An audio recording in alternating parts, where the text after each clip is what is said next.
Good afternoon, and thank you for joining me for this one-day university program on Susan B. Anthony, her life, her work, and her unrealized dream. My name is Diana Carlin, and I'm an emeritus professor of communication and a former administrator at St. Louis University, currently living in Lawrence, Kansas, where I was also on the faculty and administrator prior to St. Louis. My field is political communication, and I teach courses with an emphasis on women and politics, and have taught several courses on suffrage, which included Susan B. Anthony.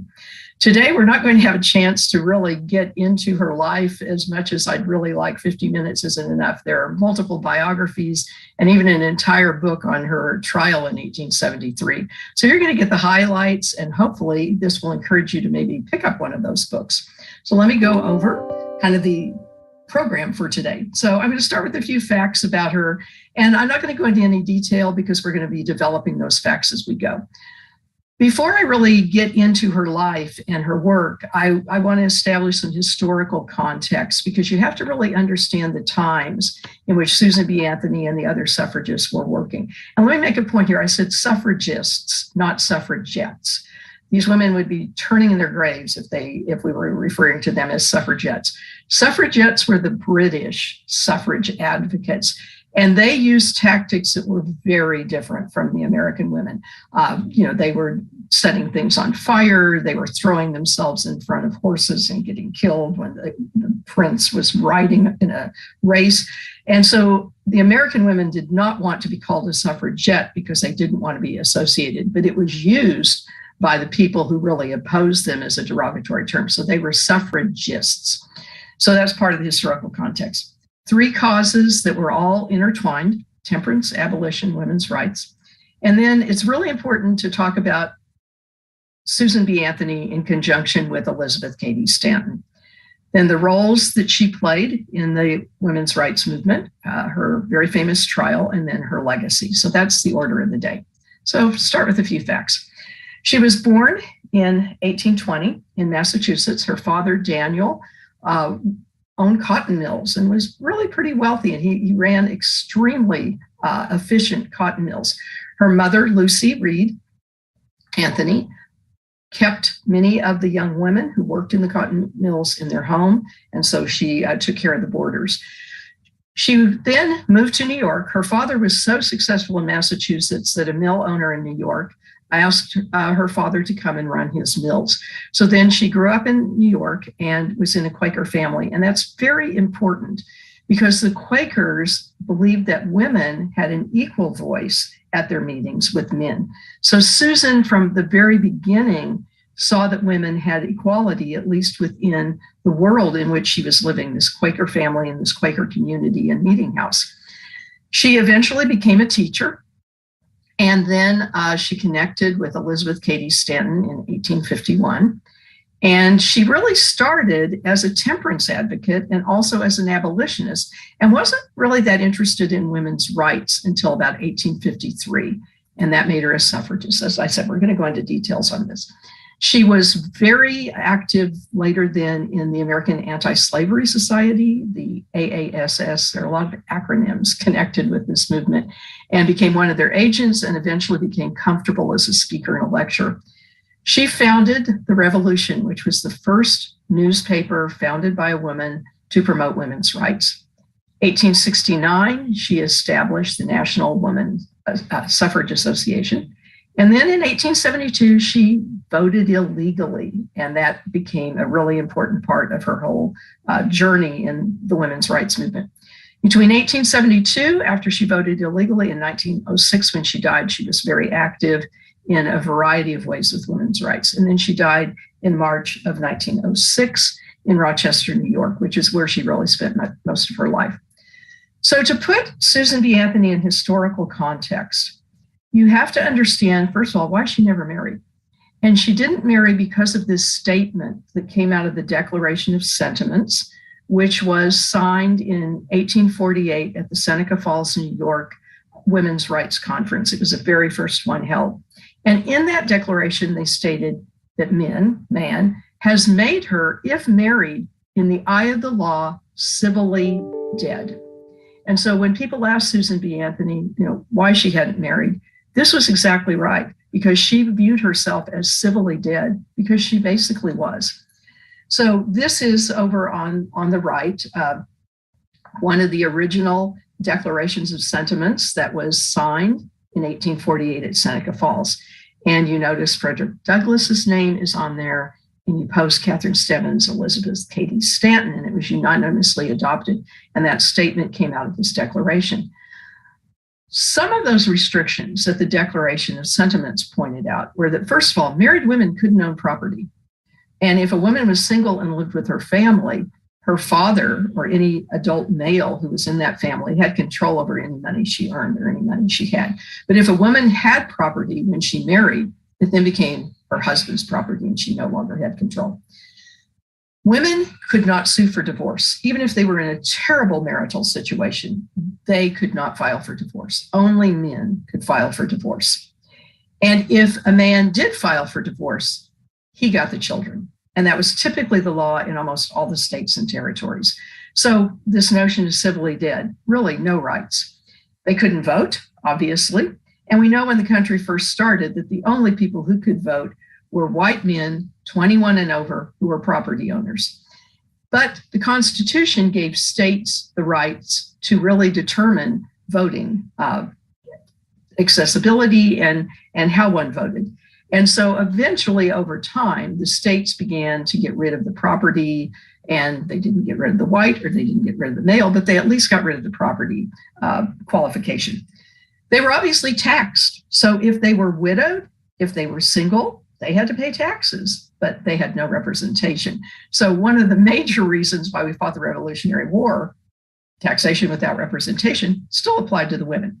And husbands could physically beat their wives. This notion of the rule of thumb that we hear about, that came from the idea that went back to the British times, that you could beat your wife as long as the stick was no thicker than your thumb. So that was the rule of thumb. It wasn't until 1882 that Maryland was the first state to prohibit men from beating their wives without any kind of legal consequence. So this was the legal world into which Susan B. Anthony was born.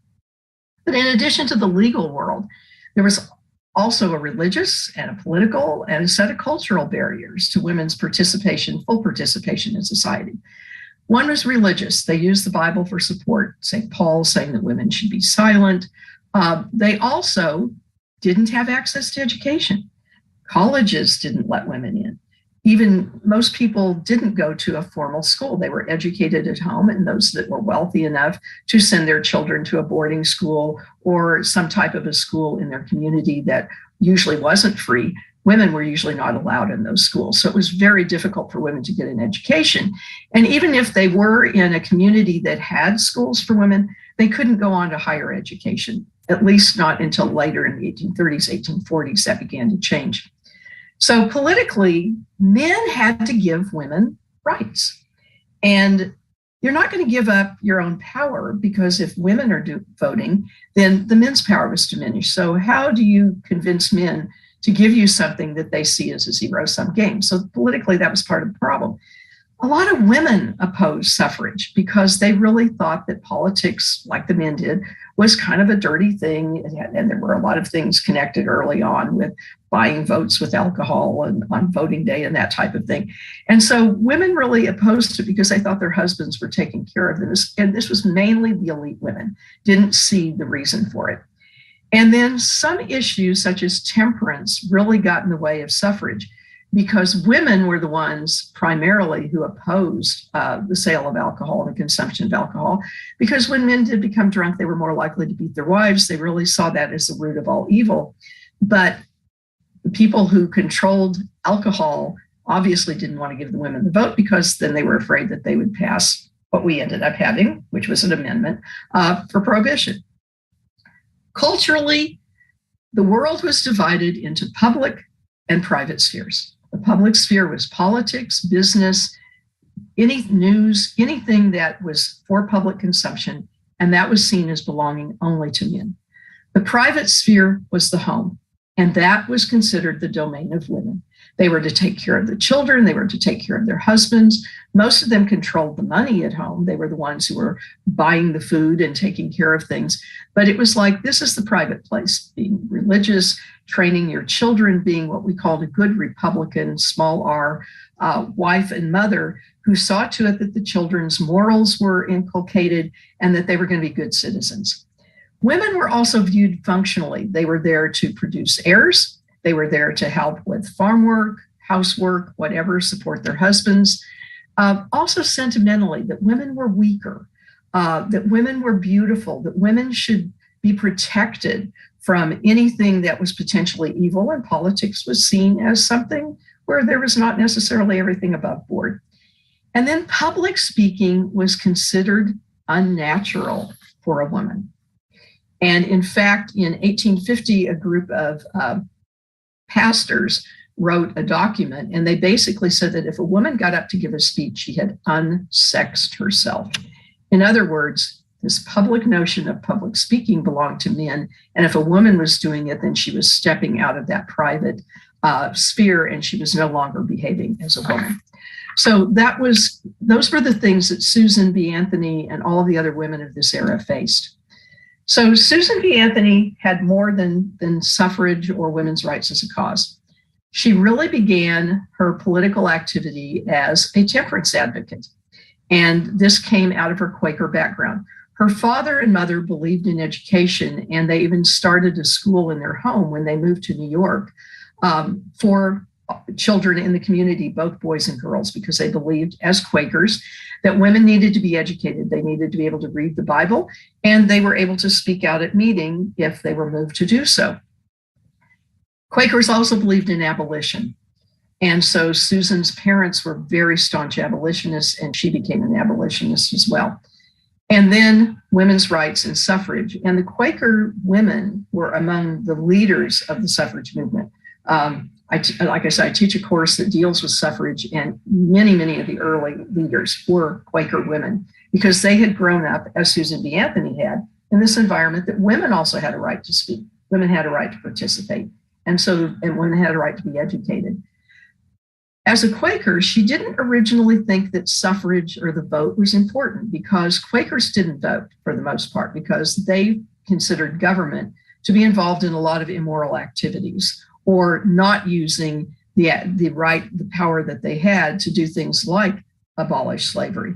And so the voting wasn't that important, but she began to see when she became a teacher that women's rights became more important. So those were her three causes.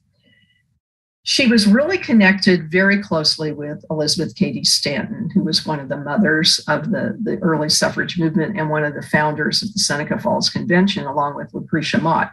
And Stanton and Mott had gone to Europe, to London.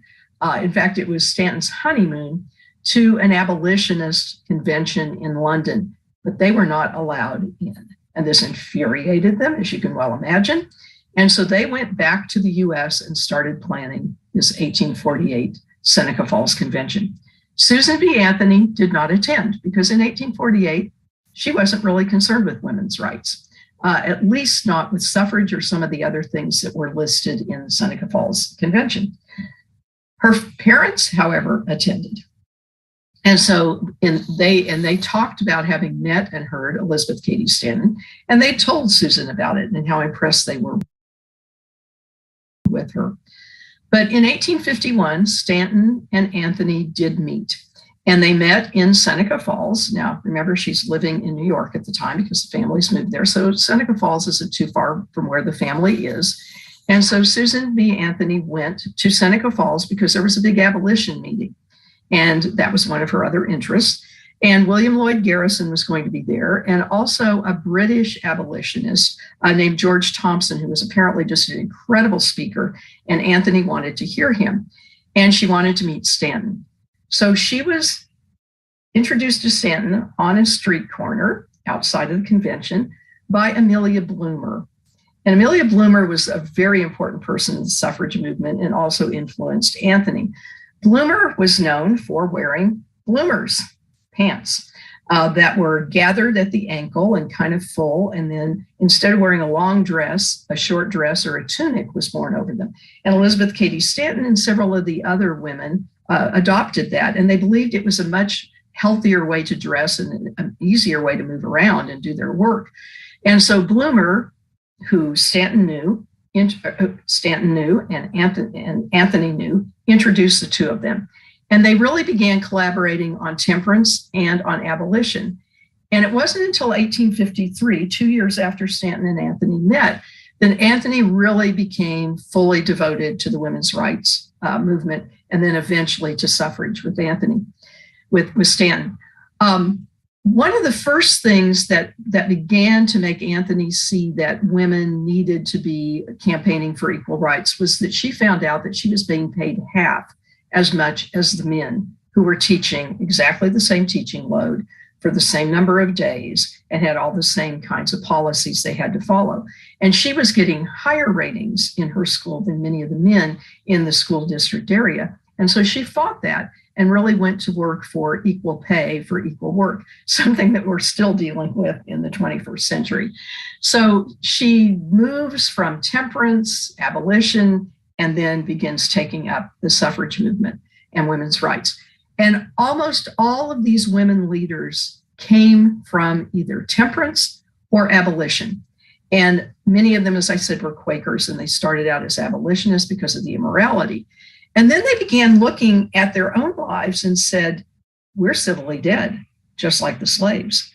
So if we're going to talk about rights, we need to talk about our own.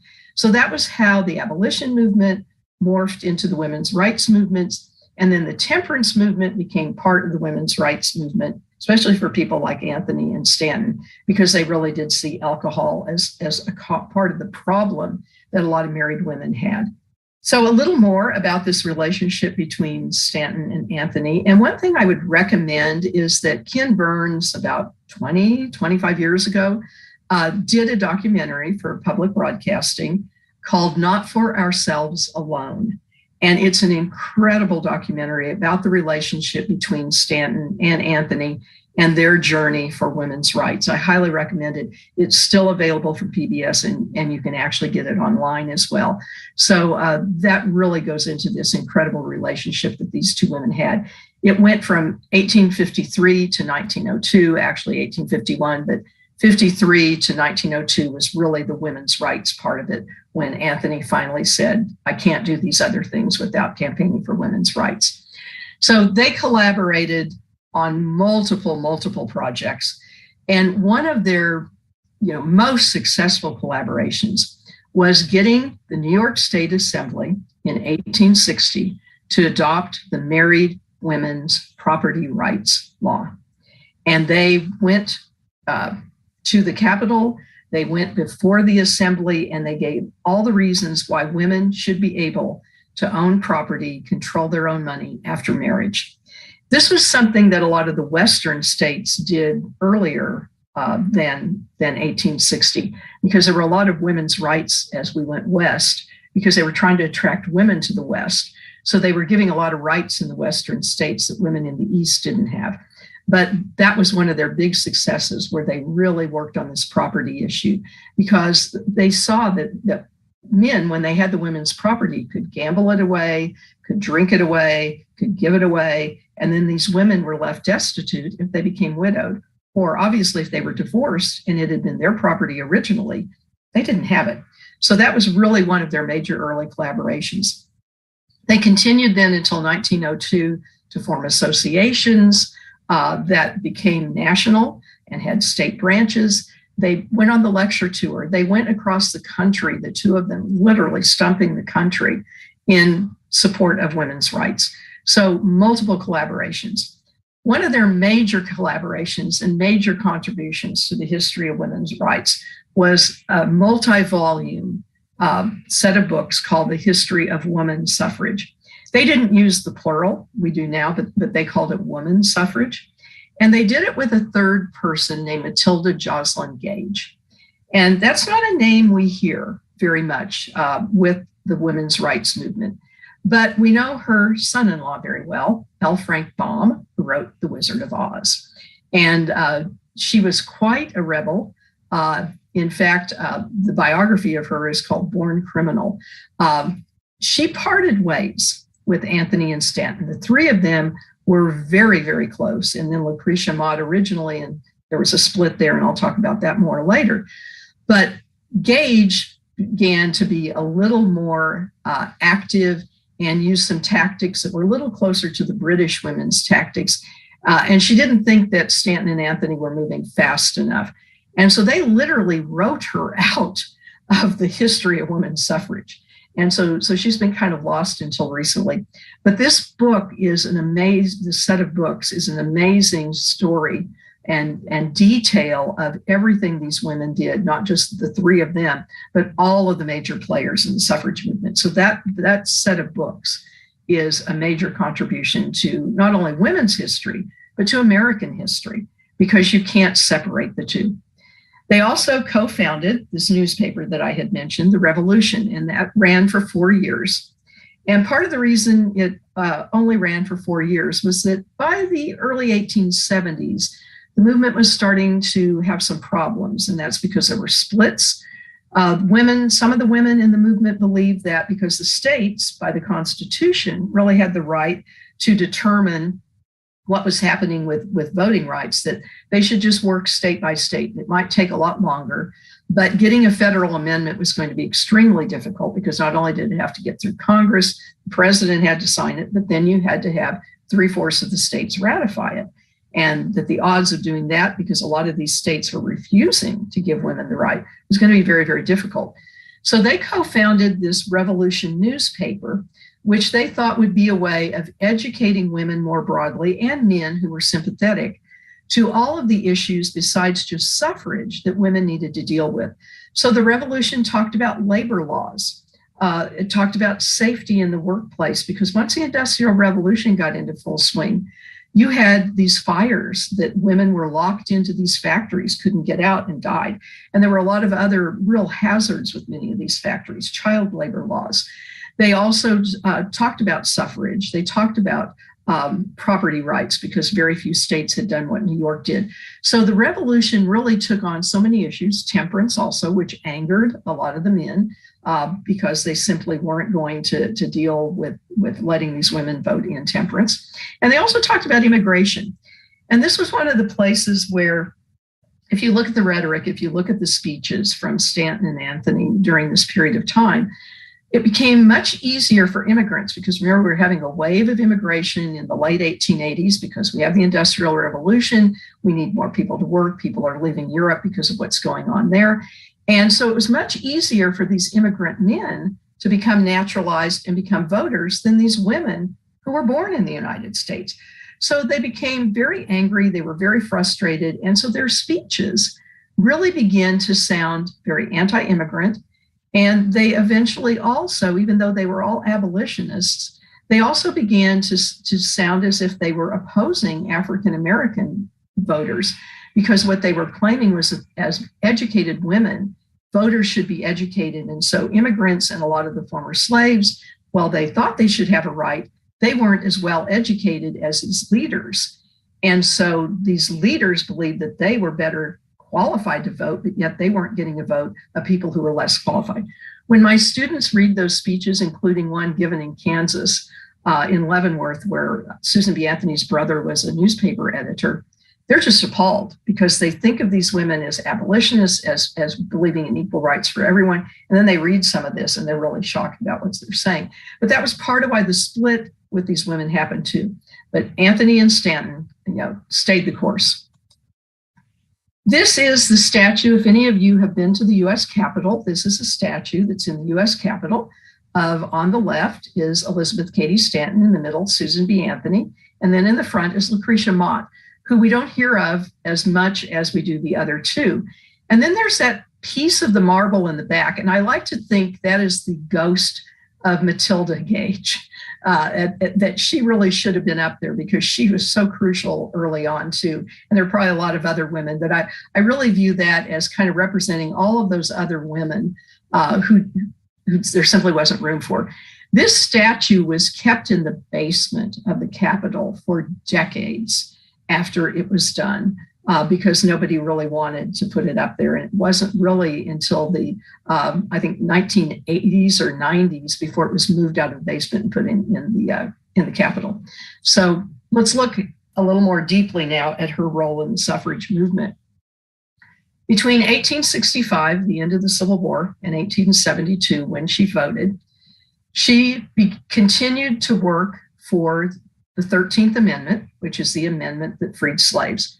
And remember, she was a member of this American Abolition Society.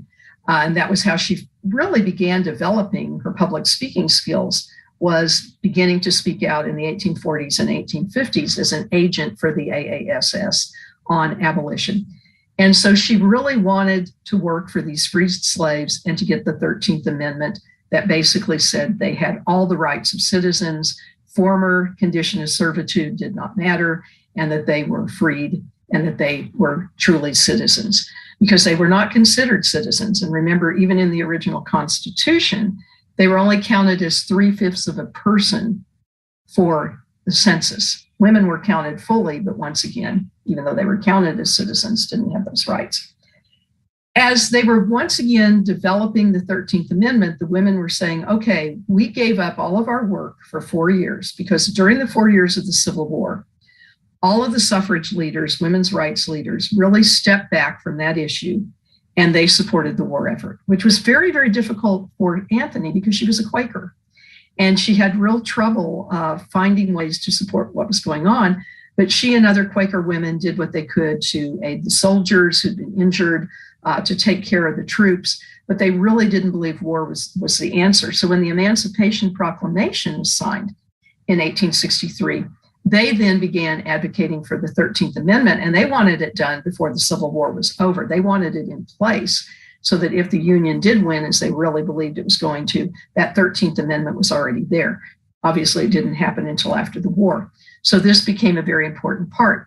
But then the women said, wait a minute, we're looking at this as equal rights, and as we're advocating for the former slaves, we're considering women to be among that group, and we're considering this an equal rights issue, the 13th Amendment, and any other amendments, not just something about slavery. So they realized that this was never going to happen, that the men who had wanted their support during the war for abolition didn't really want to take on women's rights. And part of that was because of temperance. Part of it was because some of the other legal issues that they were going after, labor rights. Just think about where the money comes from for politicians, even back then. It comes from people who have businesses, who have money. And they weren't about ready to try to follow up on some of these women's rights issues that dealt with labor and safety and child labor laws. And so they were separating themselves from the women. And so the women said, look, we've got to just come up with our own association, and we need to talk about equal rights. So Anthony and Stanton and others formed the New York State American Equal Rights Association, and they began petitioning Congress. The way that women got some changes in society at the federal level, and some of them were labor laws and safety laws, was through the right to petition, because even though they couldn't vote, they could petition. And they would haul trucks pulled by horses full of petitions from women and men all across the country for some of the issues that they wanted to deal with. And that was the only right that they really had, was the right to petition. So they began really using the petitioning process for suffrage, and would deliver hundreds and hundreds and hundreds of thousands of names to Congress to take up the notion of women's rights and women's suffrage. And so in 1865, they really began that petition movement, and Anthony was definitely behind that. Then in 1866, they had the 11th National Women's Rights Convention, and that was when they founded an American Equal Rights Association. So they'd started with New York, and then at this Women's Rights Convention, and they've been holding them since 1848, but they stopped doing it during the Civil War years, and they had the 11th one. They formed an Equal Rights Association because these women were still advocating for the former slaves. In 1867, because she had two brothers in Kansas, one who had gone during the period of what we call Bleeding Kansas, the border war between Missouri and Kansas, after the Missouri Compromise that said that the states would vote individually. So there was a war between Kansans and Missourians as to whether Kansas was going to be free or slave. So one of her brothers, Merritt, went to Kansas and was actually involved with John Brown. And so the family was involved on that level too. But Kansas gave women voting rights in 1861 when they became a state in school board elections, because this fit the domestic sphere. Women were in charge of educating their children. So they were the only state that gave all women, married or single. Kentucky let widows and then later single women vote in school board elections. But those were the only two states that let women really vote at this time. So Kansas was ripe for giving women full voting rights. So in 1867, the Kansas voters considered an amendment that linked full voting rights for former slaves with full voting rights for women. And Susan B. Anthony and then Stanton and a lot of the other suffrage leaders went to Kansas to try to get that into the Kansas Amendment. And if they could get an amendment in one of the newest states in the West, then they really thought the dominoes could start falling. Unfortunately, it failed. And it failed for the reason that the women felt like they had to have their own association for women's rights. Men who supported giving former slaves voting rights and all of the rights of citizenship knew that a lot of people supported that, especially in the North, because they had fought a war over it. But they didn't support the women because of temperance and the labor laws and some of the other things. So they didn't want these two things conflated. And so part of the reason that the amendment failed in 1867 and two more times in Kansas, finally was passed in 1912, 8 years before the 19th Amendment, Kansas women had full voting rights, was that they put the two together. And so they wanted to separate them, and that was how they eventually got it done in Kansas, how they got it done in some of the other states. And so the women said, not going to work. After the 13th Amendment, Stanton and Anthony turned their national attention to the 14th and 15th Amendments. And the 14th Amendment was basically the amendment that gave the rights. The 13th freed. The 14th said that anyone born in the United States or naturalized had full rights of citizenship. Now remember that, because the 14th Amendment becomes very important in 1872. They opposed the amendment, Stanton and Anthony, because it didn't put male and female. They didn't make it clear. They said citizens, anyone born, but once again, women weren't being recognized and didn't have these.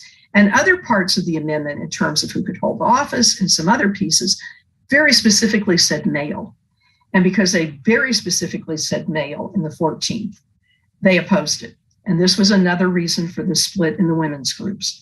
The women were saying, look, the first part of the 14th Amendment really does include us. So we should support this because once again, it's another step forward. You know, we're the proverbial camel getting its nose in the tent, and the 14th moves us a little closer. But Anthony and Stanton opposed it. And then the 15th Amendment, which I will put up here, was the one that really caused that division among the women and the women's movements. And it says the right of citizens of the United States to vote shall not be denied or abridged by the United States or by any state on account of race, color, or previous condition of servitude. It left out sex. And this was totally unacceptable to Stanton and Anthony, and then to a larger group of women. The 14th Amendment, they could live with because they could try to get that interpreted by the courts to mean that women were born in the US or were naturalized. But when the 15th came in specifically on voting and did not include sex, then there was a problem. So they opposed it, and they refused their support, not for what it is, they said, but for what it is not. And what it was not was simply inclusive of women. And so they were encouraging the suffragists to oppose ratification in their own states. And so once again, there were other women who were saying, look, this doesn't preclude the states from individually granting rights, because by 1870, Wyoming came in as a territory in 1869, and they gave full voting rights. And you began to have some of the other Western states looking at full voting rights as territories. So they said, we still just need to keep a state-by-state approach. And if we do that, we can, the states can make those policies and the federal government can't do anything about it. So the 15th Amendment is not going to stop us from getting voting rights. It's just how are we going to get them? So Anthony and Stanton were sort of pushed off to the side in 1870 until the amendment was actually ratified. And they basically said, if we don't get the whole loaf, we're not going to take part of it. And that was Susan B. Anthony's word, the notion of the whole loaf versus part of it. This also became part of the point at which there was a real racial divide in the movement, because African American women were also clamoring for their rights. They'd been freed. They were considered by the 14th Amendment to be citizens, but because of the 15th, they also weren't being given any rights. So the African American women felt like the women who supported the 15th were sort of pushed off to the side and that they weren't being advocated for.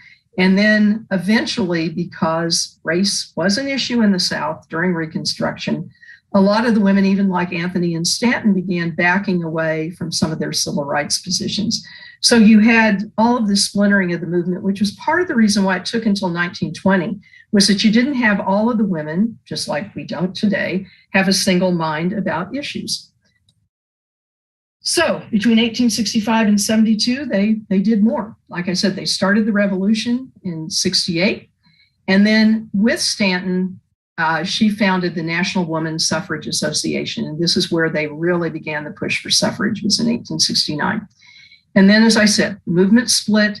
And then the American Women's Suffrage Association was also founded in 1869 by those who disagreed philosophically with whether we should have a state-by-state approach or whether we needed a federal constitutional amendment.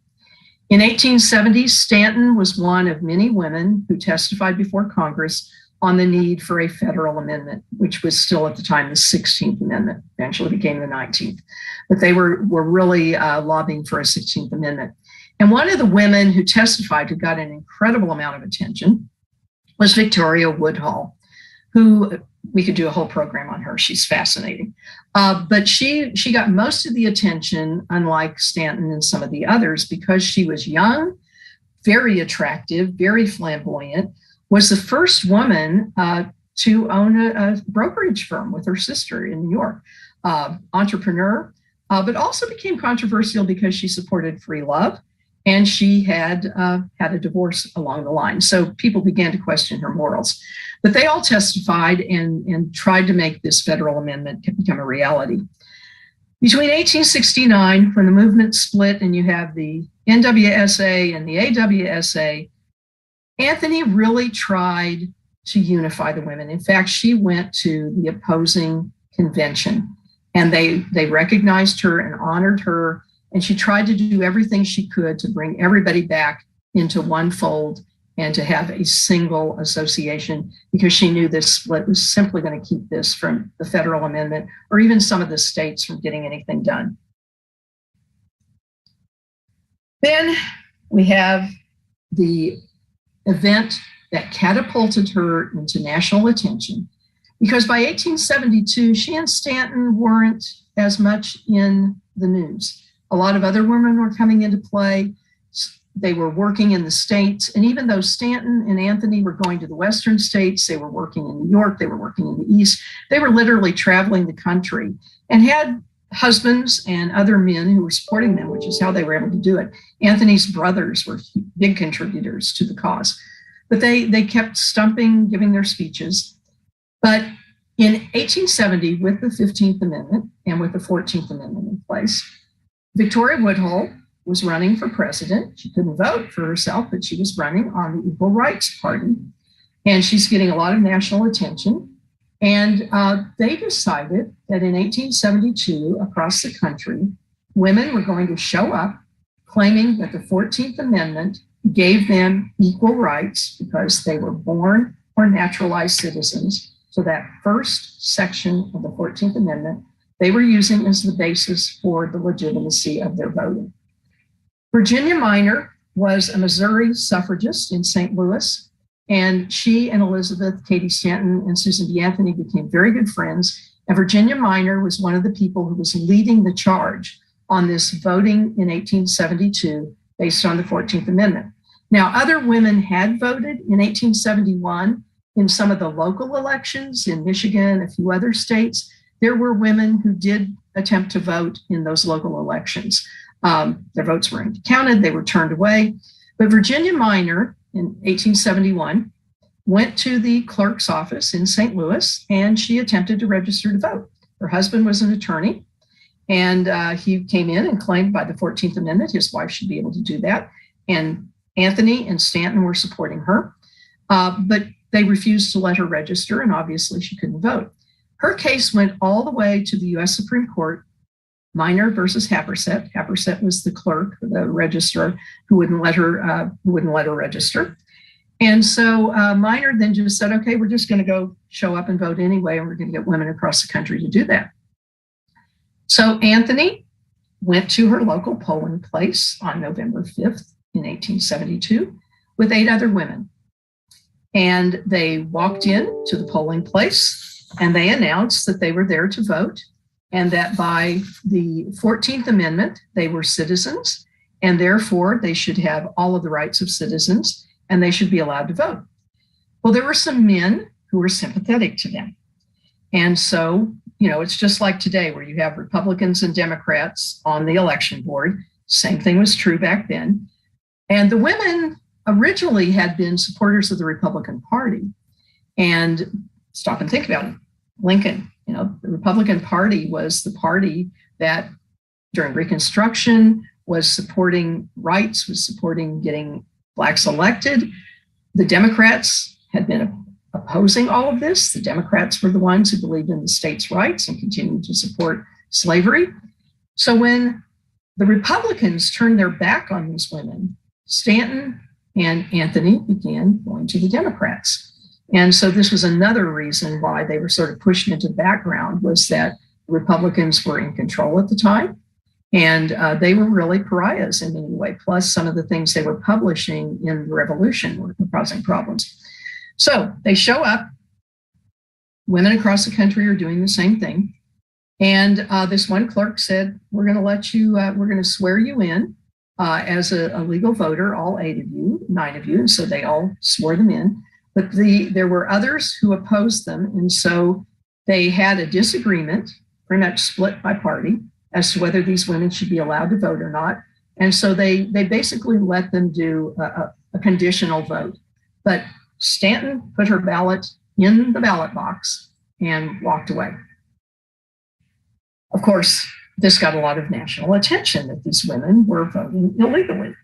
And so there were arrests made of Stanton and the other 8 women. There were not arrests made in other parts of the country, but in New York, they decided to arrest these women. And so this was kind of dragged out over almost a year before all of this was settled.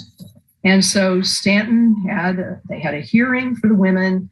They were actually sentenced to be put in jail because they had broken a federal law. And there was bail, $500 each for bail.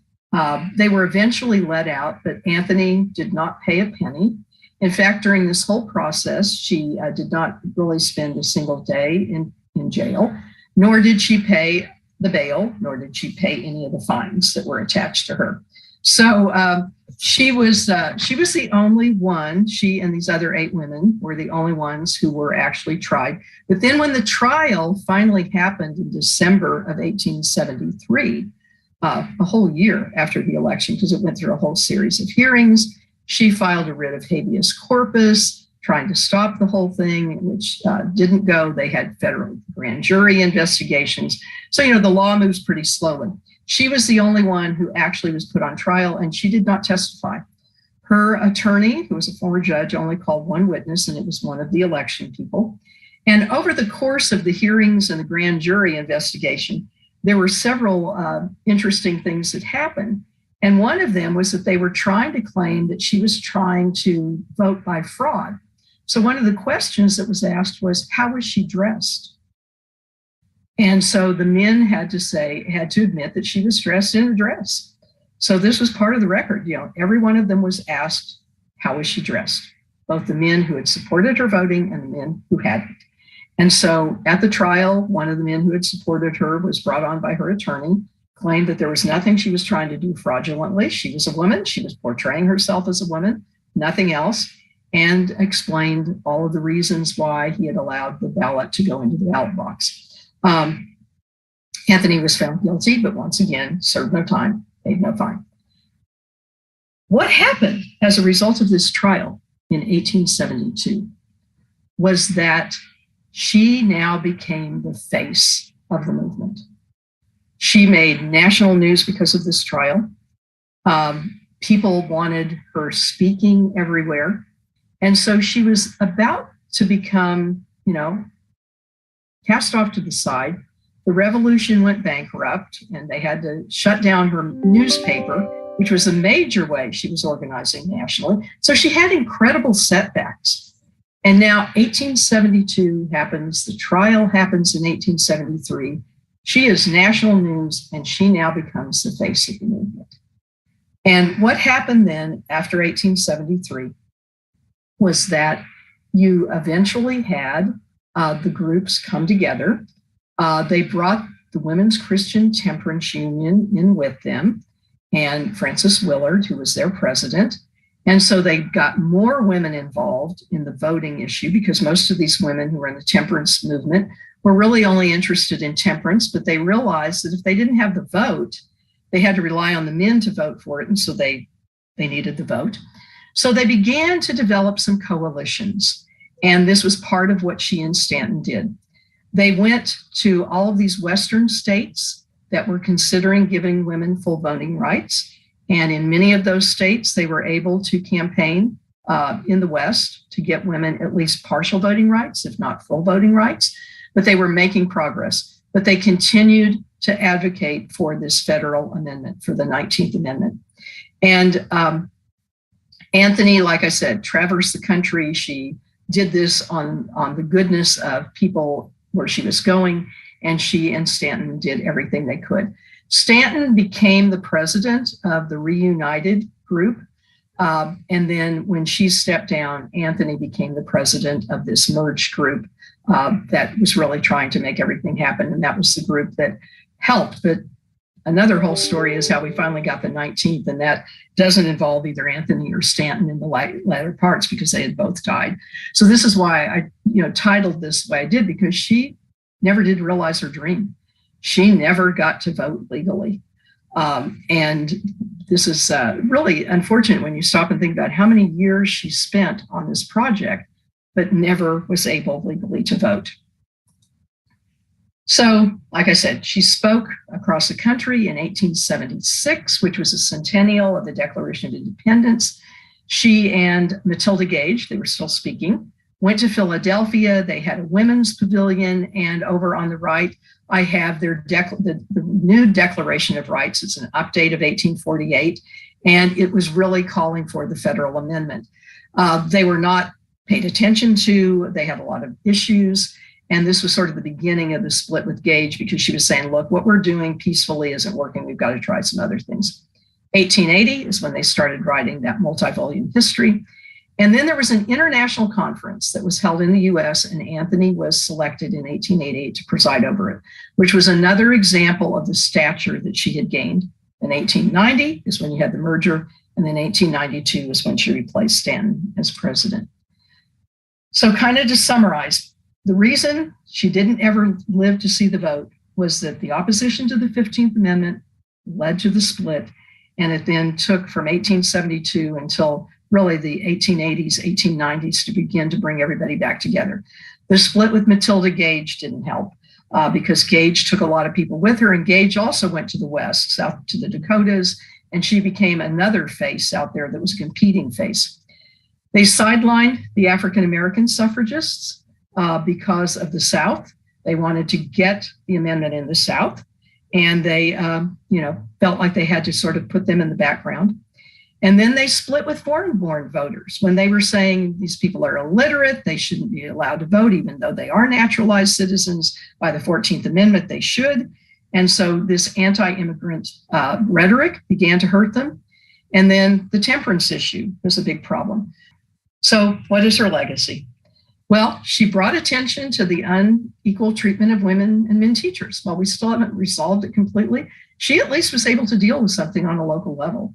And she made it clear with what she was doing that men and women were not being treated the same in the workplace. She definitely had an impact on abolition and on the temperance movements. That trial actually renewed interest in the movement because even with all these splits, it wasn't unified. Men were paying no attention. They were getting nowhere with Congress. They were getting nowhere in New York and a lot of the other eastern states. And the trial brought it back to the country's attention. And that was when a lot of states began giving right. By 1920, there were already 20 states and territories that had given women full voting rights. The 19th Amendment was called the Susan B. Anthony Amendment because she had campaigned vigorously for what originally was the 16th Amendment. First woman to appear on a U.S. coin. Unfortunately, that coin, the size, the shape, it didn't work well, but she was the first woman to appear on a U.S. coin. And she preserved the movement's history. That multi-volume history of women's suffrage, like I said, is also about American history. So a major legacy. So I want to thank you for your attention, and I'm really looking forward to your questions and your comments. So thank you again, and let's start the Q&A.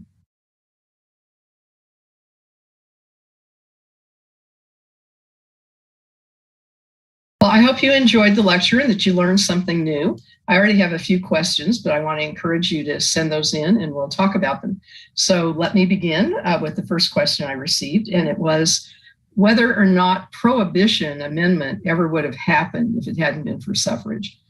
I doubt it, seriously. If women had not gotten the vote, if women had not begun to influence, especially in those 20 Western states that had women voting before 1920, and I'm not sure that they would have had the firepower to actually get it done. And there were, a lot of conservative males also. There were men involved in the temperance union, and the temperance movement. In fact, that was where Susan B. Anthony first got her interest. Was her father was a temperance supporter, and I'd mentioned in the lecture that he and his wife had set up a school for children in the neighborhood and area, and then at night he would teach classes for the mill workers. And he also taught them about temperance because he had seen the dangers of alcohol with some of the people who worked in the mills. So great question, because I really do think if it hadn't been for women getting the vote and for temperance being such a huge issue as part of the movement, that we would not have had the 19th, or not the 19th, but the Prohibition Amendment. The second question was about, I'd mentioned John Brown, and that Susan B. Anthony's brother Merritt had moved to Osawatomie, Kansas. And being a Kansan, a native Kansan, and living about 40 miles from Osawatomie, there was a big massacre there that John Brown led. And a lot of people came to Kansas because of the Free State movement. Depending on who voted in the territory and who was a resident of the territory, it was going to determine whether Kansas was free or slave. And so we really had the pre-Civil War in Kansas. They called it the Border War, and it was very bloody.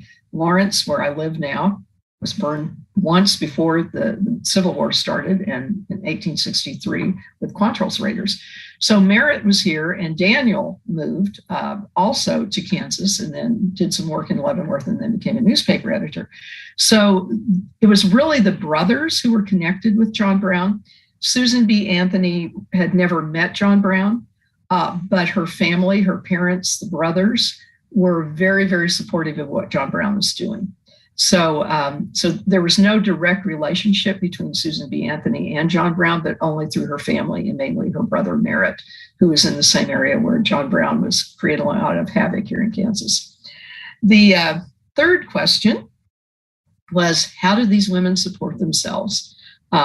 They were traveling all around the country, and they didn't have a whole lot of money. I mean, Susan B. Anthony had taught school, and she relied to a large extent on her brother, Daniel, the newspaper editor. And she came to the Midwest a lot because Daniel would pay for her to get here. And then he also supported what she was doing. All of these women, Elizabeth Cady Stanton's husband was a lawyer. She had come from a wealthy family. Anthony's family lost their money during the recession and the Depression of 1838. That was during the Polk administration. And her father then had to farm and do some other things. So she grew up with in a pretty well-to-do family, at least very comfortable. But then she taught to make up for that. So she never had a lot of money herself, but her brother certainly was very successful and he helped her. Many of the women in the original suffrage leadership had husbands who were well-to-do, or they came from families that had wealth. And even though it wasn't theirs, family members were supporting them. So a lot of it was donations. There were a lot of men who believed in the suffrage movement, whose wives necessarily weren't involved. There was a man in Missouri named George Francis Train, and he was someone that Susan B. Anthony called on frequently. In fact, she got him to go to Kansas in 1867, and then later in the 1870s when they had a second attempt. And he funded her and he funded a lot of the other individuals who came there. The other thing is when they get to a community, the suffrage leaders in that community would give them housing. And I was doing some research when I taught a class in 2020 on suffrage in Kansas. And we were using a lot of primary source documents in a research library. And we found some interesting information in newspaper articles about her trips in Southeast Kansas. And she was very angry. And it was reported in the paper that typically she was given free transportation in stagecoaches because the community that would invite her there usually knew who ran the transportation and they'd give it to her free. And when she went to Southeast Kansas, they did not give her free transportation. And she had not a whole lot of money to pay for it, and they wouldn't even pick up her suitcases without her giving them a tip. And so this all made the newspaper. So they had to basically survive, the ones who didn't have a lot of money, especially somebody like Anthony, on the goodwill of family members, other leaders in the community, and many of those women were pretty well-to-do. What's interesting is if you look at the first women who started running for office in the US, they got into office in one of two ways. One, their husband died and they were appointed. So it was, somebody wrote an article called Over His Dead Body. And so those women really had their entree into politics because they replaced their husbands who died in office. But the other way was that they had husbands who could support them to run for office. And that was really true up until, almost the beginning of the 21st century, that a majority of the women who ran for office did so a little later in life, and they had very successful husbands. So that was pretty much how they were able to travel around. And they did some things to raise money. Let's see, the next question. Did she have a position on abortion? No, that was not a topic that was even discussed anywhere along the line. And I don't know a whole lot about the history of this politically, but in the 19th century, there was this notion of quickening. You may have heard that during the latest abortion debates, where they didn't really believe that the fetus was viable until they started kicking. And that was called quickening. And so no one really thought anything about, and midwives often, did abortions. This is not something that's new to the 20th or 21st century, but it was certainly not an issue that she had. Some of the later suffrage leaders did take positions on birth control, especially the later ones in the early 20th century when Margaret Sanger came out and started doing a lot of lecturing and publishing, and that became a little an issue a little bit later. But Susan B. Anthony is not associated with it. They take up the cause of Native Americans. Yes, they did. Interestingly, when the 19th Amendment passed, Native Americans were not given the right to vote. But I'd mentioned in the lecture about petitions that one of the powers that they did have constitutionally as citizens was that they could petition the federal government.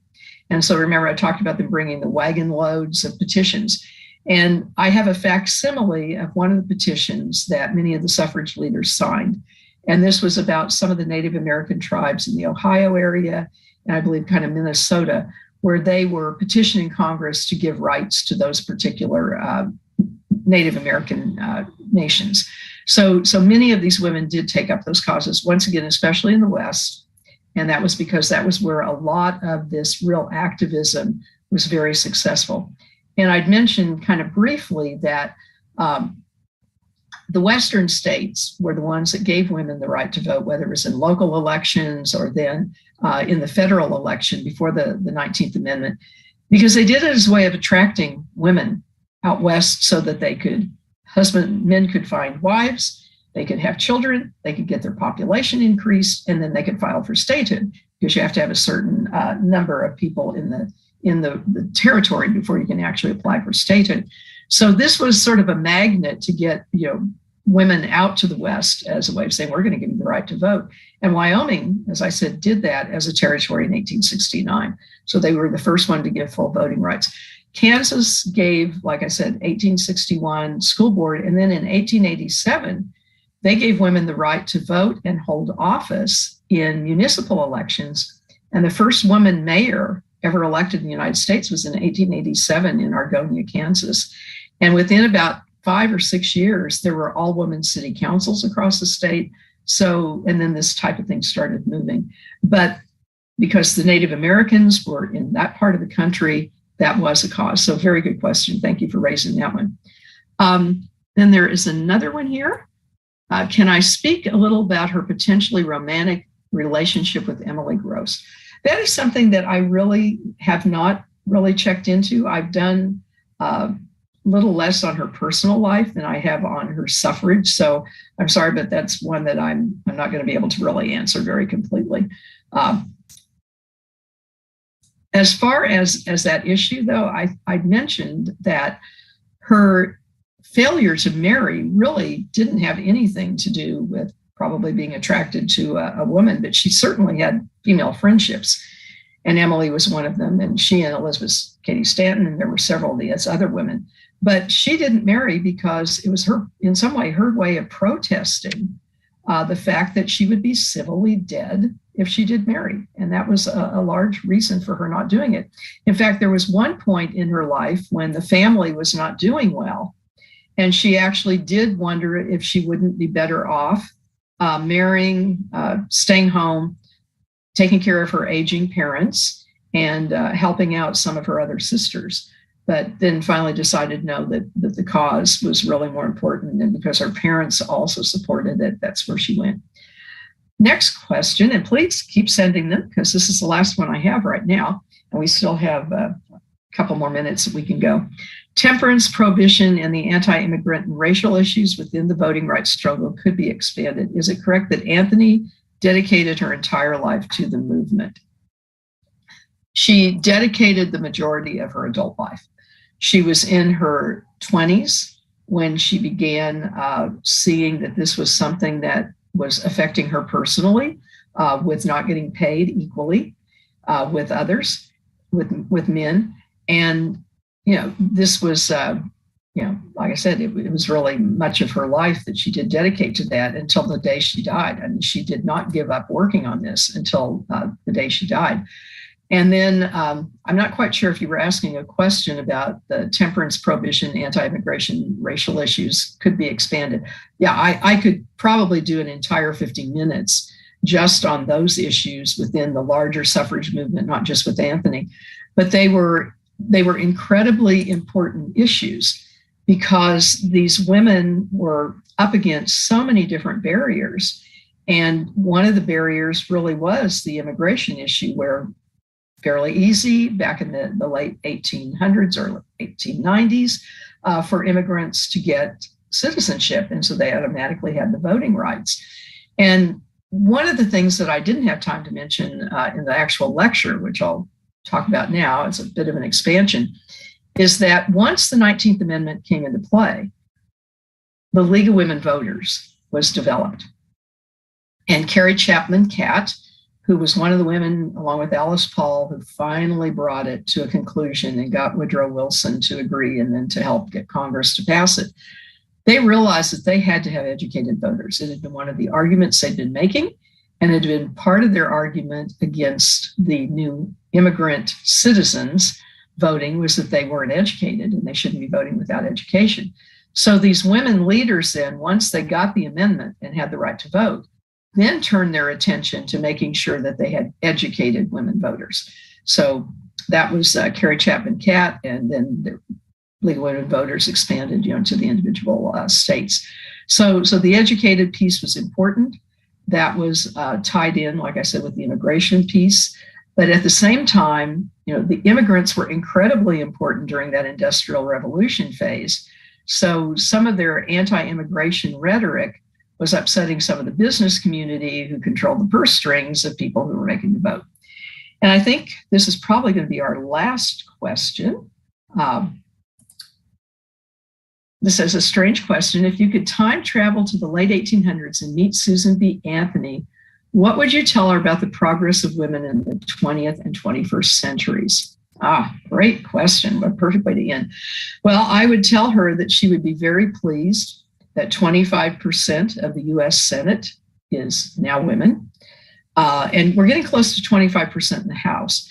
There's been some research done at Rutgers, which has an institute on women in politics, that until you get about 25% of a governing body, and I don't care if it's your local school board or whatever, that are either diverse populations, minorities, or women, you don't begin to see a change in the way that business is done.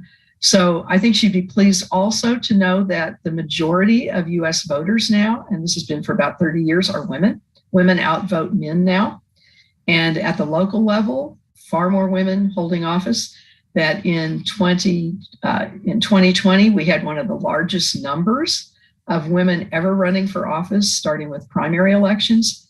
So the work that she did certainly lives on, that once women got the vote, they used it.